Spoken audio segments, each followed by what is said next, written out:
Krishna takes the leave of Kunti. The excitement after the birth of the child had now subdued, and things were coming back to normal in the city and in the palace of Yudhishthira too. Krishna knew that he had an unpleasant task ahead of him. He had to tell them that he wanted to go back to Dwaraka. They loved him so much that they would not welcome his departure. He loved them too, but he had to go. He bade farewell to every one of them individually, to Subhadra, his sister, to Draupadi, to Dhritarashtra, the old blind king, and to Gandhari, the saintly wife of the old king, and the Pandavas. They were loth to let him go, and very unwillingly Yudhishthira let him go. Krishna went to the apartment of Kunti, and falling at her feet, he said, "Please wish me well. I'm going to Dwaraka." Kunti smiled sadly at him and said, "Still you are playing the role of Krishna, my brother's son. I am an ignorant woman, Krishna. I have not studied the Vedas, nor have I been taught Brahma Vidya. But I know one truth, and that is, you are the Ishvara, the Lord of the Lords. I salute you. You are the truth that has always existed, the creator of the universe, the Purusha. You are the power that brings Prakriti into action.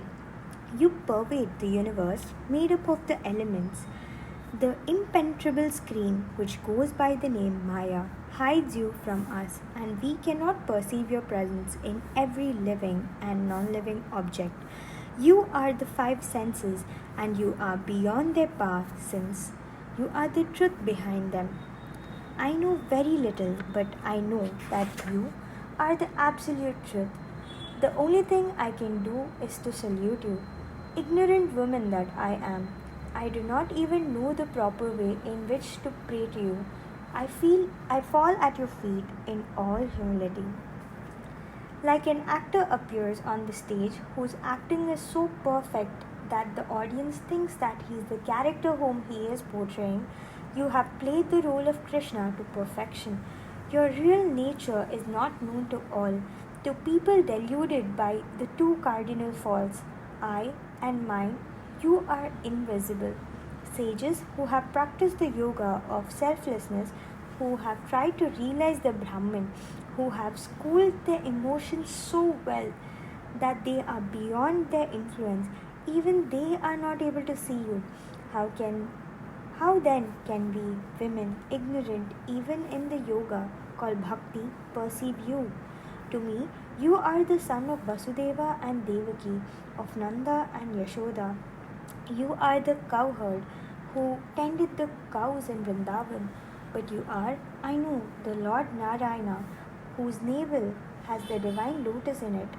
Long ago, your mother Devaki was freed from the prison by you after you had killed Kamsa.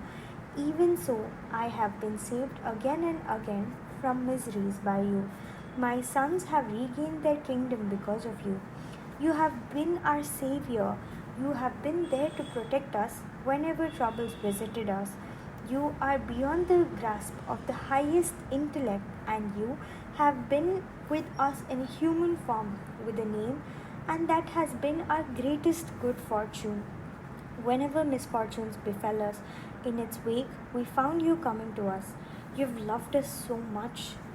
Please, Krishna, there is only one boon I want to ask of you, and that is, there should be misfortune after misfortune visiting us. That and only that will make you be with us all the time. People who are born in good families, who are wealthy, who are well read, and who have their ego thriving on the power which wealth has given them, how can such people be fit to pronounce your name and call you to them? And yet it is your kindness which makes even such undeserving people fit to be graced by your favors. I salute you, who is the Lord of the Lords, who is the uncaused cause of the universe. You are the time which rolls on and on without a beginning and without an end. So why did you make up your mind to be born in this world of men? Some say that you were born in this house of Yadu, like the sandalwood tree growing on the slope of Malaya mountain, to propagate to the world the glory of Yudhishthira. Others maintain that you were born as the son of Vasudeva and Devaki, to fulfill a promise of yours to a couple, Sutapas and Prishni. Again, it is said that you were entreated by Brahma to be born in the world of men to relieve Mother Earth of her burden, which threatened to overwhelm her and sink her like an overladen ship. I do not know what made the Brahman, the infinite, take up a form and a name. I only know that you are beyond this way of opposites which trouble men of small minds. You have no likes and you have no dislikes. No one is dear to you and you hate no one. No one is able to gauge the depth of your purpose. No one who is caught in the snares of likes and dislikes. Krishna, how can we live when you go away from us? How can the senses function if the life behind them ceases to illuminate them? How can the mind think of anything else once it has been trained on you? Krishna, grant me that my mind should always be bent on you and the thoughts of you, like the river Ganga, who, with single minded purpose, flows into the sea unmindful of obstructions. With a smile of infinite sweetness, Krishna wiped Kunti Devi's eyes and said, "So be it."